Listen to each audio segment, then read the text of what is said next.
మీరు సినిమా ఇండస్ట్రీకి వచ్చే టైంకి మీరు married, settled and business man, 2 పిల్లలు ప్లస్ ఇంకా క్రాంతి కుమార్ నా క్లాస్మేట్, విజయబాబు రెడ్డి గారు నాకు సీనియర్ కొద్దిగా, విజేంద్ర ప్రసాద్ గారు క్లాస్మేట్, ఇట్లా చాలామంది ఉన్నారు. ఇంకా డాక్టర్ సాంబశివరావు గారు, వీళ్ళందరూ కూడా వాళ్ళందరూ అనేవారు ఇప్పటికప్పుడే రావయ్యా అని. శోభన్ బాబు గారు కూడా ఒక రోజున కలిసాం. ఆయన కలిసిన రోజున ఆయనకే ఇట్లా చూస్తాడు, ఏంటి సార్ అలా చూస్తున్నారు అన్న, నువ్వు బాగున్నావు కదా, ఎందుకు సినిమాలో ట్రై చేయొచ్చు కదా, ఎందుకు చేయట్లేదు అన్నాడు. నాకు సినిమాల మీద ఇంట్రెస్ట్ లేదండి, బిజినెస్ మీద ఇంట్రెస్ట్, నేను అందుకని బిజినెస్ చేసుకుంటున్నాను అన్న. లేదు మీరు ట్రై చేయండి బాగుంటారు అది అన్నాడు. వద్దులేండి అన్న. ఆ తర్వాత ఆయన్నే హీరోగా పెట్టి క్రాంతి కుమారును హనుమాన్ ప్రసాద్ గారు శారదా అని సినిమా తీశారు. గొప్ప హిట్ అయింది అది, మ్యూజికల్గానే హిట్ అయింది అది. ఆ సినిమా మొత్తం రాజమండ్రిలో తీశారు. నేను బెజవాడి నుంచి సాటర్డే సండే వస్తే అక్కడికి వెళ్ళిపోయి ఆ 2 రోజులు ఆడతా గడిపేసి మళ్ళీ వచ్చేవాడిని. అప్పుడు కూడా 4-5 సార్లు అన్నాడు ఆయన, లేదు రాజుబాబు, అప్పుడు నా పేరు రాజుబాబు గారు మీరు ట్రై చేయండి బాగుంటుంది మీరు అది అన్నాడు. వదిలేండి సార్ బిజినెస్ చాలా బాగుంది, నేను దీన్ని వదిలి రాలేండి అన్న. తర్వాత అనుకోకుండా అట్లూరు పూర్ణచంద్రరావు గారి దగ్గర నుంచి ఆఫర్ వచ్చింది. వాళ్ళ సినిమాలో హీరో, డైరెక్ట్ హీరో ఉన్న జనరల్గా చిన్న క్యారెక్టర్ నుంచి లేకపోతే సెకండ్ హీరో నుంచి హీరో అవుతారు కదా, ఇదేదో డైరెక్ట్ ఆఫర్ వచ్చేసింది మనకి, ట్రై చేద్దామా అనే ఆలోచన వచ్చినా సరే ముందు నా వైఫ్ని అడగాలి, ముఖ్యంగా పేరెంట్స్ని అడగాలి అని చెప్పి పేరెంట్స్ని అడిగాను. ముందు అడిగితే మనకి ఎందుకు, శుభ్రంగా బిజినెస్ చేసుకుంటున్నావు కదా, ఇప్పుడు మళ్ళీ సినిమాలు ఎందుకు అన్నారు. సరే మా ఆవిడ దగ్గరికి వెళ్ళేటప్పటికీ ఆలోచించి, ఇది మీరు ట్రై చేసింది కాదు, ఈ ఆఫర్ మీకే వచ్చింది, లక్ష్మీదేవి వచ్చే తలుపు ఒకసారి కొడద్దు అంటారు, వచ్చినప్పుడు తలుపు తీస్తే ఆ లక్ష్మీదేవి మనకి ఇంట్లోకి వస్తుంది, మనం తలుపు తీయకుండా ఉంటే ఆ లక్ష్మీదేవి ఎక్కడ పక్కెట్టుకో ఇంకో ఇంటికి వెళ్ళిపోతుంది, మీకు అవకాశం ఒక ట్రైల్ వేయండి, తప్పే ఉంది, మన బిజినెస్ ఇక్కడ ఉంది, షూటింగ్ అయిన రోజులు మీరు అక్కడే ఉండాలి, షూటింగ్ అయిన తర్వాత ఒక్కరోజు కూడా అక్కడ ఉండకుండా మళ్ళీ విజయవాడ వచ్చేసి బిజినెస్ చూసుకోవాలి. సరే బిజినెస్ మ్యాన్గా టైమ్ ఇస్ మనీ కాబట్టి మీరు బిజినెస్ వదిలి అక్కడ 4 రోజుల్లో ఎన్నో డేస్ ఇవ్వాలి, మరి అది మీరు ఎంత లెక్కేసుకోవాలి, ఎంత అడగాలి రెమ్యూనరేషన్ అంటే అప్పుడు రెమ్యూనరేషన్ అడిగే స్టేజ్ ఉండదు, ఎందుకంటే కొత్త వాళ్ళ దగ్గర డబ్బులు కూడా తీసుకుని సినిమాలు తీసే రోజులు అయ్యి. ఓహో, కొత్తగా ఎవరైనా వచ్చి హీరో కావాలంటే ఇది అంటే అందరూ తీసుకుంటారు కాదు, అసలు కొత్తగా ఫస్ట్ టైం చేసిన వాళ్ళకి డబ్బులు కూడా ఇవ్వరు. కానీ మా నిర్మాత గారు నాకు 3,000, గిరిబాబుకి 3,000 రెమ్యూనరేషన్ ఇచ్చారు. ఓహో, అప్పుడు 3,000 పెద్ద అమౌంట్గా ఫీల్ అయ్యాను. 3,000 వచ్చింది వాళ్ళు ఒకసారి. కానీ అప్పుడు బిజినెస్ మ్యాన్ గా సుమారు అంటే ఒక అంచనాకి సార్ ఎంత వచ్చేది మీకు రాబడి పర్ మంత్? పర్ మంత్ లాగా అంచనా కోసం ఐడియా ఉండడానికి అంటే సంవత్సరానికి లెక్కేసుకొని మాకు ఒక 50, మా ప్రొడక్టర్కి ఒక 50 అట్లా వచ్చేది. 50,000 పర్ మంత్?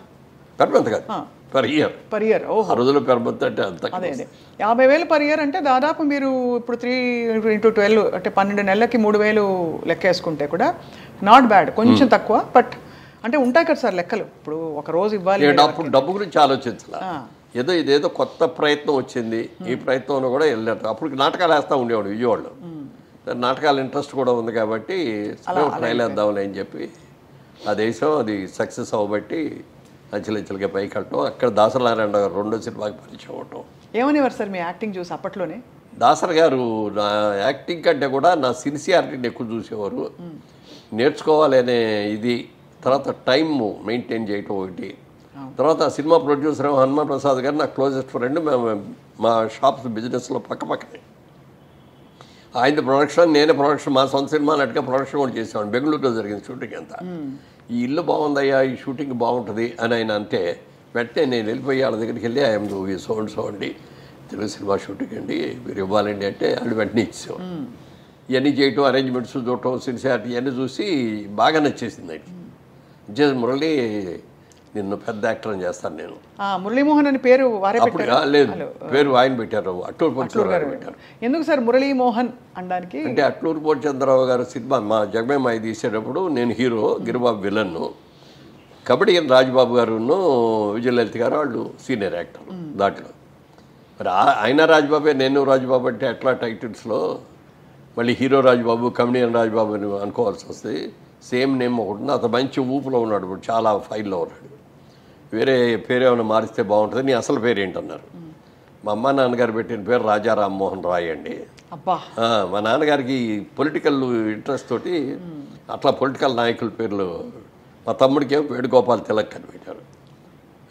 అదండి. కానీ అందరూ ఊళ్ళో రాజబాబు అని పిలుస్తారు. స్కూల్లో కూడా బుక్లో ఎస్ఎస్ఎల్సీ బుక్లో కూడా రాజబాబు అని ఉంది. అందుకని రాజబాబే కన్ఫర్మ్ అయిపోయిందండి. అయితే రాజా రామ్మోహన్ రాయ్ అంటున్నారు కదా, మోహన్ అని పెట్టుకుందాం. అదంటే పెద్ద పేరులాగా ఉంది, మోహన్ అని పెడదామా అని. ఓకే అండి అని ప్రెస్లో అనౌన్స్ చేస్తే ప్రెస్లో ఎవరో ఉన్నారు, ఏమంటే మోహన్ అంటే ఏదో కట్ చేసినట్టుగా ఉంది, రామ్మోహన్ కృష్ణమోహన్ లాగా మురళీమోహన్ ఏదో అట్లా అంటే బాగుంటుందండి అని వెంటనే అన్నారు. మురళీమోహన్ ఎలా ఉంది మురళి అన్నారు రాజబాబు గారు అంటే. బాగుంది సార్ అన్న అనగానే అది కన్ఫర్మ్ అయింది. సో అలా మురళీమోహన్ గారు అడుగు పెట్టడం ఒక వెలిగేశారు సార్. అదే అంటే మొట్టమొదట ఇంకా రావాలవద్దా అని అనుకుంటానే, షూటింగ్ ఉంటే అక్కడ మెడ్రాస్లో ఉంటాం, లేకపోతే విజయవాడలో ఉంటాం, బిజినెస్ చూసుకోవడం అట్లాగే ఉండేది. అలా 2 ఏళ్ళు గడిచింది. 2 ఏళ్ళు గడిచిన తర్వాత నెంబర్ ఆఫ్ ఫిల్మ్స్ వచ్చేసి ఒక్కరోజు కూడా హైదరాబాద్ వెళ్ళలేదు, విజయవాడ వెళ్ళడానికి ఖాళీ ఉండేది కాదు. ఇక మనం సెటిల్ అయ్యాం, మనం దీని మీద ఇది అవ్వచ్చు అన్నప్పుడు ఫ్యామిలీ షిఫ్ట్ చేసి అప్పుడు బిజినెస్ కూడా పార్ట్నర్ దగ్గరికి వెళ్ళామని మీరు తీసేసుకోండి, నేను ఇక రాలేను అని చెప్పంటే ఆయన మీరు లేకుండా నేను బిజినెస్ చేయలేను, నా వల్ల కాదు, క్లోజ్ చేసేద్దామని అంటే బిజినెస్ క్లోజ్ చేసి నిజానికి సార్ మీ సినిమాలన్నీ చాలా ఇష్టపడి చూసేవాళ్ళం మేము టీవీల్లో దూరదర్శన్లో వచ్చినప్పుడు కూడా.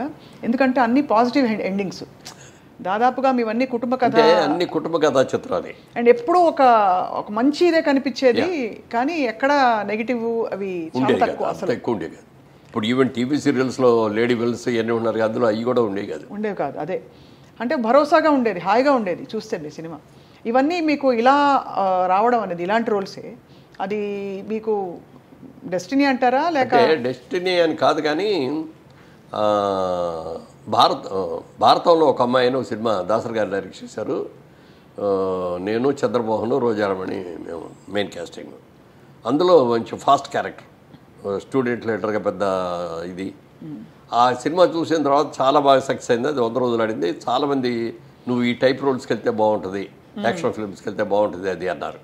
కానీ అప్పుడు బుక్ అయిన సినిమాలన్నీ కూడా ఫ్యామిలీ ఓరియంటెడ్ సినిమాలే. రాఘవేంద్రరావు గారి డైరెక్షన్లో ఫ్యామిలీయే, దాసరి గారి డైరెక్షన్లో ఫ్యామిలీయే, ఇంకా ఎవరితో చూసుకున్నా అన్ని ఫ్యామిలీ ఓరియంటెడ్ వచ్చాయి. తర్వాత అందరూ కూడా ఒక మార్కేసారు. అక్కినే నాగేశ్వరరావు గారు, సోహన్ బాబు, మురళీమోహన్, వీళ్ళు ముగ్గురు కూడా ఒక character of artist. NT Ramarao garu, Krishna గారు, కృష్ణరాజు గారు, వాళ్ళు ఒక ఇది అని అట్లా ఆ ముద్ర వేసారు. అయ్యే వచ్చినాయి, ఆ క్యారెక్టర్లు వచ్చినాయి. దాన్ని నాకు కూడా అదే ఇష్టం. ఓసాయి ఫైట్లు గీట్లు క్రైమ్ ఇవన్నీ కంటే కూడా హ్యాపీగా ఫ్యామిలీ కుటుంబంలో ఉన్న ప్రతి ఒక్కళ్ళు వెళ్ళి కూర్చొని హ్యాపీగా సినిమా చూసేటట్టు బయటకు రావాలి తప్ప పిల్లలు మీరు రాకూడదు, మేము చూడాలి, మీరు రావద్దు అని కానీ ఇట్లాంటివి ఉండకూడదు, వాళ్ళ మైండ్ పొల్యూట్ కాకూడదు అని ఆ ఆలోచనతో అన్నీ అయ్యావు. మేము తీసిన సినిమాలు కూడా 25 సినిమాలు తీసినా ఇందులో యాక్షన్ సినిమా ఒక్కటి కూడా లేదు. కథలో యాక్షన్ ఉంటుంది కానీ త్రూఅవుట్ క్రైమ్ సినిమా లాగా ఒక్కటి కూడా తెలియదు. ఇష్టం పెట్టి కాల్చుకోవడాలు, తప్పుకోవడాలు ఇట్లాంటివి. అదే